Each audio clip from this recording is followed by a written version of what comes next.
నేను చేసే ప్రతి వీడియోకి ఫ్రీక్వెంట్గా అడిగే క్వశ్చన్ ఏంటంటే, అన్న నేను కెమెరా కొనాలనుకుంటున్నాను, ఏ కెమెరా మంచిది? సో అందుకని ఈ వీడియోలో నేను ఏ కెమెరా బెస్ట్, డిఎస్ఎల్ఆర్కి అండ్ మిర్రర్లెస్కి తేడా ఏంటి, బడ్జెట్లో బిగినర్స్కి ఏ కెమెరా ఉంది, వీటి గురించి మనం తెలుసుకుందాం. Hi, this is Vikas, welcome back to our channel. Camera మనం కొనేటప్పుడు కొన్ని పాయింట్స్ అయితే మనం గుర్తుపెట్టుకోవాలి. దాంట్లో ఫస్ట్ పాయింట్ ఏంటంటే కామన్ మిస్టేక్. ఏంటి కామన్ మిస్టేక్?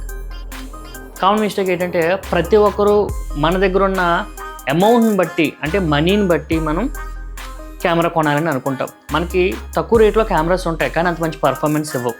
సో మనం బడ్జెట్ని బట్టి కెమెరా కొనాలి అన్న ఆలోచన మానేసుకోవాలి. సో మనం కెమెరా కొనేటప్పుడు ఈ 3 థింగ్స్ గుర్తుపెట్టుకోవాలి: image quality, lens option and future upgrade. Second thing, DSLR versus mirrorless.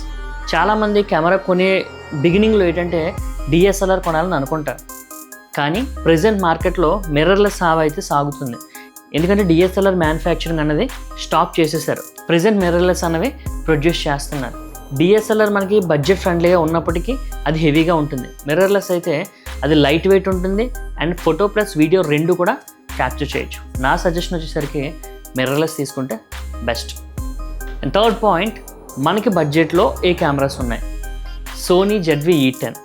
ఇది ఫోటో అండ్ వీడియో రెండు బాగుంటుంది. వ్లాగింగ్కి, ట్రావెలింగ్కి, బిగినింగ్కి చాలా బాగుంటుంది. అండ్ సెకండ్ థింగ్ వచ్చేసరికి కెనాన్ EOS R10. ఇదైతే బిగినర్స్కి బెస్ట్ చాయిస్, కెనాన్ బ్రాండ్ ఇష్టపడే వారి కోసం. And third thing, Nikon Z50. ఇది కూడా షార్ప్ ఫొటోస్ వస్తాయి, ట్రావెల్ కూడా బాగుంటుంది. ఈ 3 కూడా చాలా బాగుంటాయి, బిగినర్ ఫ్రెండ్లీ కూడా. ఈ మూడింటిలో ఏ కెమెరా మనం సెలెక్ట్ చేసుకున్నా మన యొక్క ఫోటోగ్రఫీ జర్నీ అనేది ఈజీగా స్టార్ట్ అవుతుంది.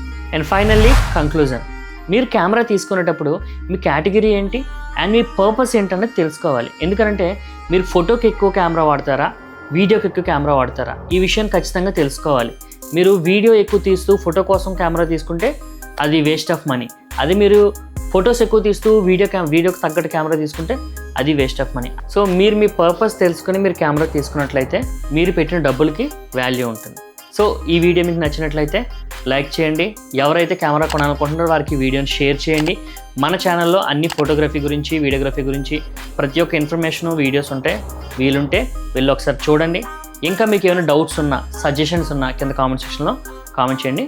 Thank you so much.